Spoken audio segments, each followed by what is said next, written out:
So I'm Becky Ravenkamp. I'm the Creek Watershed Coordinator. I work out of the NRD in Hardington.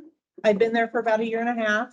I actually live in Verdigris, and we've been there about 4.5 years. And my husband and I moved from Colorado, where we did regenerative agriculture with a never-till diversified continuous crop farm out there. And while we were in Colorado, I farmed and ranched with my husband, and then I actually coordinated conservation conferences, workshops, and field days to help farmers learn about some of the practices. So the Creek Watershed Project is ran out of the Lewis and Clark NRD. Are you guys familiar with the NRDs? Maybe. So they're unique to Nebraska. They are locally elected boards that have taxing authority, okay? And they are based on watersheds, okay? In other states, your conservation districts are usually based on the county level and do not have taxing authority. So next year will be their 50th year celebration. So the responsibilities for the NRDs include erosion and prevention control, water management and conservation, soil conservation, recreation, fish and wildlife habitat, and pollution control. And that's kind of where we got the Creek Watershed Project from. So on your survey that asked you to mark the 4 pollutants in Bow Creek, we actually have elevated levels of sediment, phosphorus, and nitrogen in Bow Creek, and it is impaired for E. coli bacteria. So in 2016, the Department of Environment and Energy was up here in Bow Creek and did their basin rotation testing. Okay, so it was 4 points up here close to Wynot, and they found that we had elevated levels of all 4 of those in the water. Because some of the streams have a recreational use designation, so people in the summer go and splash around in the water and can come in contact with that and swallow the water, it is impaired for E. coli. They do not have standards to impair for sediment, phosphorus, and nitrogen, but they do have standards to impair for E. coli. So in 2019, the NRD was updating their water quality management plan and included Bow Creek in that plan. So we have 4 stream segments that are impaired for E. coli, and those are the dark brown ones there. And those are the ones that have that recreational use designation. Okay, so the Bow Creek that runs through Hardington here and Norwegian Creek doesn't mean that they had lower levels of E. coli than the rest of the stream. It just means that they don't have that recreational use designation, and so they were not impaired for E. coli. Okay. So we have 54 miles or 29% of the total streams. So why do we care about E. coli? Well, first of all, E. coli is an indicator that there's fecal matter in the stream, okay, either from animals or humans. Okay, in my mind, that's just gross. I do not want to go splash around in water that has poo in it. Okay, but it's also a health hazard. So there was 1 recorded death in Nebraska in 2020 because of E. coli. Okay, so if you ingest E. coli either from water or food, some of your symptoms might be abdominal pain and cramping, severe diarrhea, fatigue, nausea, and then you can get a serious toxicity that can lead to kidney failure or death. Fortunately, we probably don't know anybody that has suffered that consequence from E. coli. Doesn't mean that it's not possible. So we just need to be aware of what's happening and try to clean it up. And then I found this information that in 1999, almost 800 people got sick from drinking water that had E. coli in it. 9% were hospitalized and 2 of them died. So it can be pretty serious. Okay, so kind of where do we stand? When the State Department was up here, they only tested 4 sites. So this summer we tested 12 sites throughout the entire watershed, including just south of the schools there in Hardington. And this is what we came up with. They kind of have a sliding scale of safety levels for E. coli. So anything on this screen that's green would be considered a safe level for that particular day of testing. Anything that's in the orange falls somewhere in between that safe level and the not safe level. Okay, and then the red would not be safe for recreational use. So that would be a pretty big concern, especially, so we've got anything under 298 colony forming units per 100 milliliters of water, which is, this is 100 milliliters of water, would be considered safe. Okay. So we've got a couple of them here that were over 24,000 colony forming units per 100 milliliters of water. Okay. I'm not too worried that anybody would have been swimming in Norwegian Bow during that time. It stunk so bad, it was all we could do to get the water samples without losing lunch.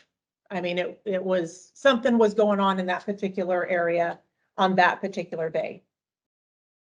The sample before, the sample after didn't have the same results. And this is more than 24,000 because we run a dilution in the lab and our dilution was maxed out. So we don't actually know what the count was on those two sites for that particular day, but it was extremely high.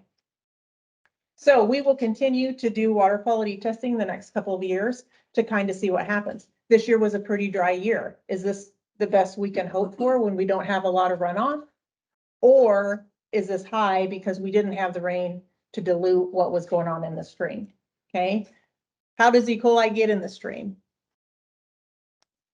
Direct deposits from animals, okay, whether that's livestock or whether that's wildlife.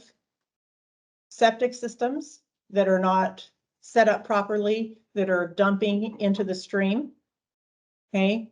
Erosion that brings sediment into the stream that also has that phosphorus and nitrogen attached to it, can also bring E. coli into the stream if you've grazed your cropland or your pastures and it's washing into the stream, or if you have applied manure and then you get a big rain and it can wash it into the stream.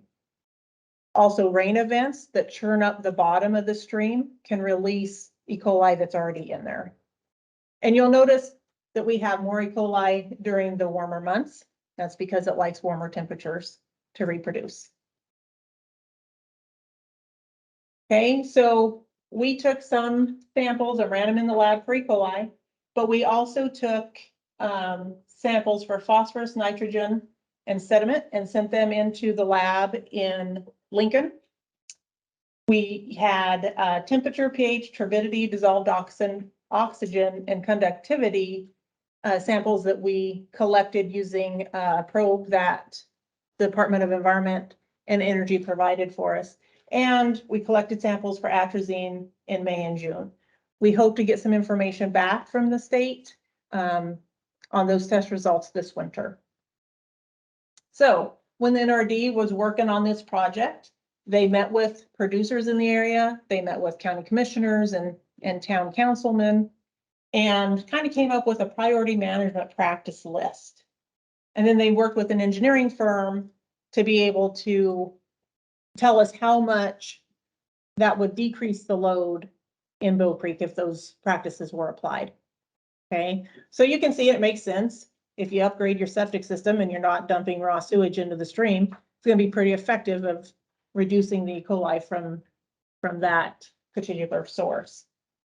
The project is a non-point source pollution, which means that there is not a source. So you can't go out there and say, you know, the E. coli is coming from this particular point on the stream. It's considered non-point source pollution where it's coming from a lot of acres contributing a little bit all over the watershed. Okay, so if we can get these management practices spread out over the watershed, then they believe that we can bring these E. coli levels down.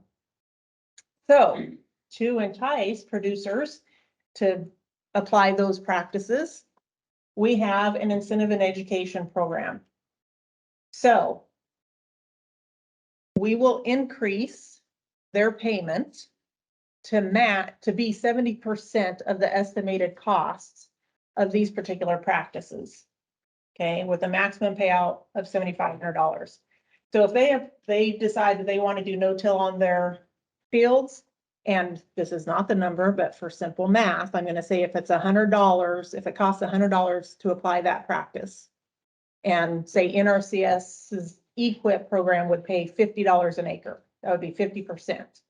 We would pay an extra $25 to get the producer to the 75% estimated cost to implement that practice. Okay. If they do 2 of these practices, we will increase that incentive to 90%. Okay, because we believe that getting these practices on the ground together is going to make more impact. And then we increase that to a $10,000 maximum. Some of the practices we believe are so important, we just need to jump right to that 90%. Okay, and those are the nutrient management plans, the buffer plans, grazing management, and livestock exclusion with some alternative water sources. Conservation crop rotations and CRP, we just have a flat rate. So you'll get $24 an acre for crop rotations and $50 per acre per year on your CRP contracts as an incentive to go ahead and do that. All of the payments are split into 2. So if you max out at $10,000, you'll get $5,000 at the beginning of your contract. You'll get your other $5,000 when you complete 6 clock hours of education. So today would be counted as 3 clock hours, would get you half of the education you need to get that second payment. And that's just to help you be able to understand these practices and how they work on your operations, and to be able to help you problem solve when you see things happening in your farm and ranch.